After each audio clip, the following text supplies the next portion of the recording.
everyone. Back again to conclude where we stopped yesterday. How are you all doing? I hope you're good. Another beautiful day. Today, I'm going to just go with practical examples or things I've picked up from discussions with people and my own experience over the years, actually, what actually can cause people to commit adultery or infidelity in marriage. First thing, one of the things that kept coming up is the fact that people do not fully understand the meaning of marriage and the fact that they are now married, especially those who were friends before or courted for some years before they actually got married. Sometimes they forget that they are now married. They've taken that oath to live with the person for the rest of their lives. So this actually is a big issue. That's why it's important for us to be prepared and ready before we get into marriage and before we take that oath to say that we are going to live with this person for the rest of our lives. So that's one of the things that came up. Another thing is the fact that some people, once they are married, they think that, oh, they relax. Oh, I'm now married. Everything is fine.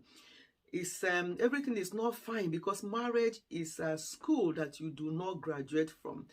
The first year, second year, third year, fifth year, and so on and so forth until you get to 30-something years like myself, there's always something to learn. There's something to work on. But it gets easier. You understand each other better as the years go by, provided you are communicating. I always talk about communication because it also comes up all the time. The fact that either party will say, oh, I don't want to talk about it. No, you have to talk about it. Because by talking about it, the other person will understand where you're coming from or what the issue is or what you don't like.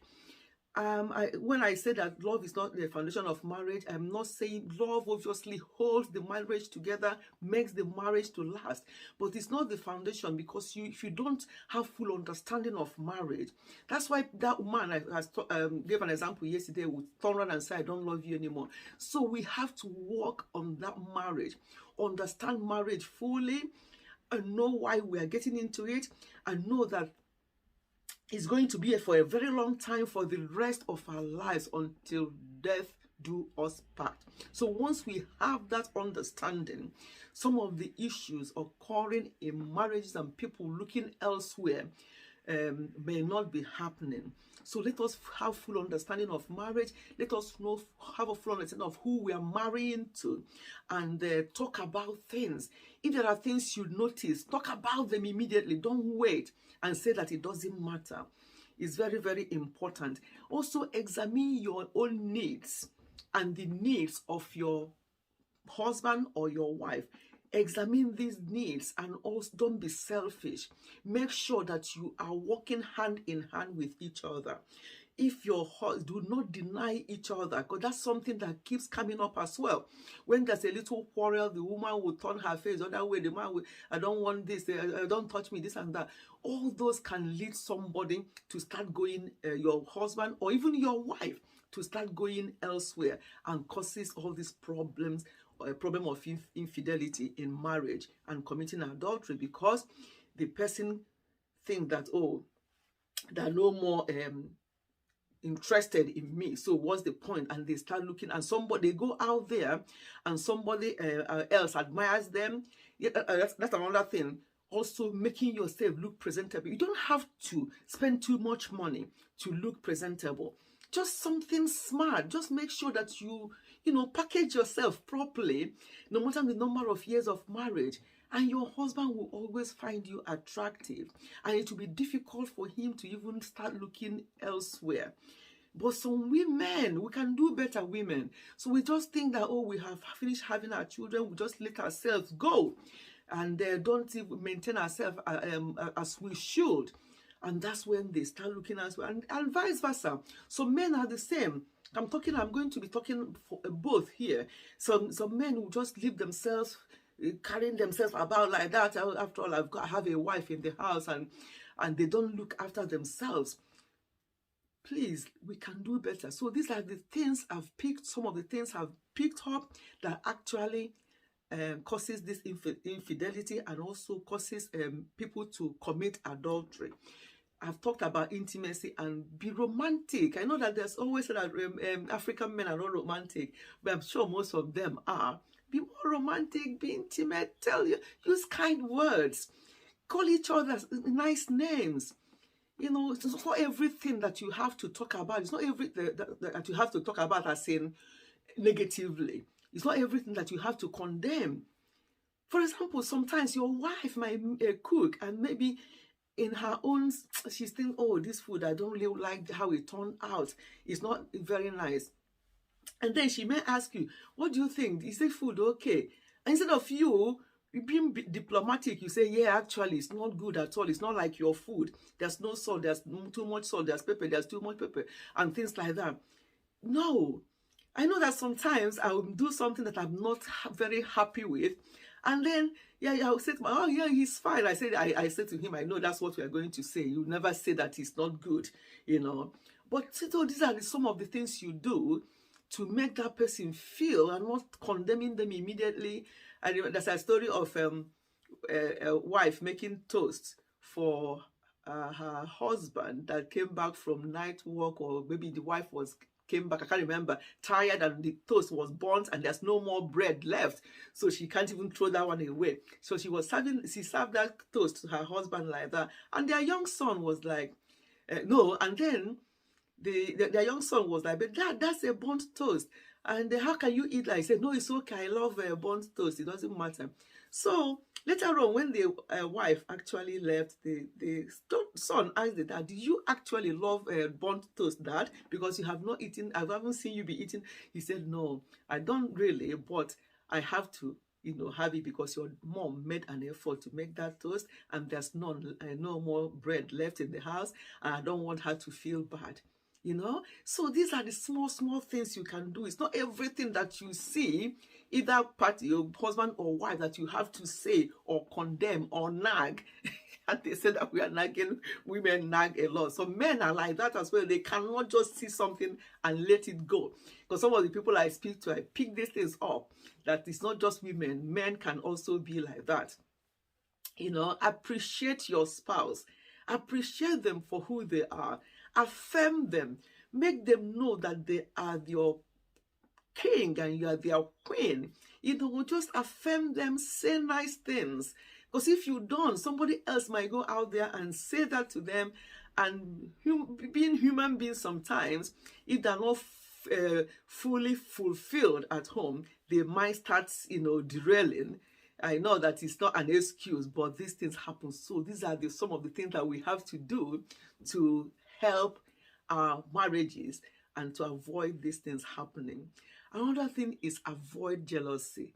Don't look at your husband's friend's wife and say, look at my your friend's wife. Look at how she is. Look at the car she's driving, and look at us. No jealousy, no comparison, because you don't know where those people are and where they're coming from, and where you are and where you're going to. You don't know. So appreciate what you have. Avoid jealousy. Avoid comparison. Just be very committed to your marriage. Whatever you see, you eat together, you enjoy together. Make out time for each other. Go on holidays. I won't even say if you can afford it, because I'm sure most people can afford it, but they are looking at money. Oh, I don't want to spend that. When are you going to spend it? Is it when you are gone out of this world? So make out time. Go on holidays. Take each other out for a meal. While you're there, you can even talk about how you met, how things were over the last few years and stuff like that. Make sure that you also have your own spaces from time to time, but make sure you are always together talking about things. And if there's anything you're not happy about, address it immediately. Don't leave things hanging. Don't bottle things up, because again, that's something that came up why these things happen in marriage. Don't bottle things up, because the person, if you don't bottle them up and then you only act, The person may not understand why you're acting the way you're acting because you have not said anything. You have not told them what the issue is. They are not witches to go into your mind or head to understand what is going on. So stop acting, but start talking. You know, and it's not everything that you flare up and the person don't know why you're flaring up. So these are the things that came up. Another thing is not to assume. Yes, avoid assumption. These are I'm just remembering this from my head. Some of the things that came up from over the, people I've spoken to over over the years, really. Some of the things that can cause issues in marriage and people to start looking elsewhere. Don't assume. Don't say, oh, no, it's my husband, it's my wife, that's okay. No, don't assume. Avoid assumptions. Find out from your husband, find out from your wife what they like. How do they like it? And even if you've been married for many years, you can still find out from them from time to time. Is this going okay? Is this fine? Are we doing it all right? Can we do it this way? Talk. Communicate. Cherish each other. Don't shout or talk each other down. Because sometimes it makes people want to get out and just have some fresh air, so to say, because you are always there trying to condemn them, trying to tell them the wrong things that they have done, but not encouraging them at all in the ones that are doing good. It's always when they do, it's just like children, when you're always telling them off. Even when they do the good ones, you're not going to applaud them. You're just waiting for when they make mistakes. Adults are the same. We were children before we became adults. So some of those nature, things are still in us. It makes people to lose their self-esteem, because they don't know how that you're going to, and you are the person that lives with them all the time. So if you have to be saying things like that to them, what will people out there say? So these are some of the things we have to be doing. Let us work on our marriages. Let us do better. Because whatever you're looking out there for out there, you have it in your wife, you have it in your husband. Just make sure that you just keep renewing and reviewing things. I know some people have said to me, yes, but no matter what I do, my husband still goes out there because it's in his nature. Then be on your knees. You can do things like that cannot just be in their nature and you just let it go. Be on your knees, be praying, be calling on to God, mentioning his name. And you'll be so surprised that things will start. I still keep loving them. I know it's very difficult when they're like that to still keep loving them. Keep loving. And sometimes the men will say to you, I don't even know why I do what I do. I just can't help it. That's what I'm saying. So pray. Two of you should be praying about it, and you as a wife should be praying on your own about it, or your husband praying for you about that thing that you think that you don't want to do and you're doing it. Because I heard that a lot. People say to me, oh, I do everything that you have just said, but my husband still goes out, he still does that. It's in his blood. Well, that thing in his blood can actually be drained out of his blood with prayers. And with you standing by him or her and praying solidly about it. Let us do our bit. Let us be on our knees. And then, by the grace of God, things will change. And we'll all enjoy our marriage till death do us part. Thank you so much. I hope we have got one or two things from this video today. And this is now longer than I want it to be, but I needed to bring someone. There's so many other things that I would have brought up anyway, but we don't finish talking about these things. There might be another day that I'll have to bring a certain, maybe a different topic, but some of these things, or the ones I've not brought in today, will come into it as well. So it's not a thing that you just do once and it's all out, it's ended. So we're going to be talking more in various ways, bringing all these things in. Thank you so much for watching, and God bless you. Please share the video, and if you have your own comments, any inputs, anything that you want to for us to know about, put it in the comment section. I love to read my comment section. Just say what you add your own, whether if you agree with me or you don't agree with me, I don't mind. Just say something there. I love reading those comments. God bless you, and see you soon. Please share the video as well if you can. Goodbye.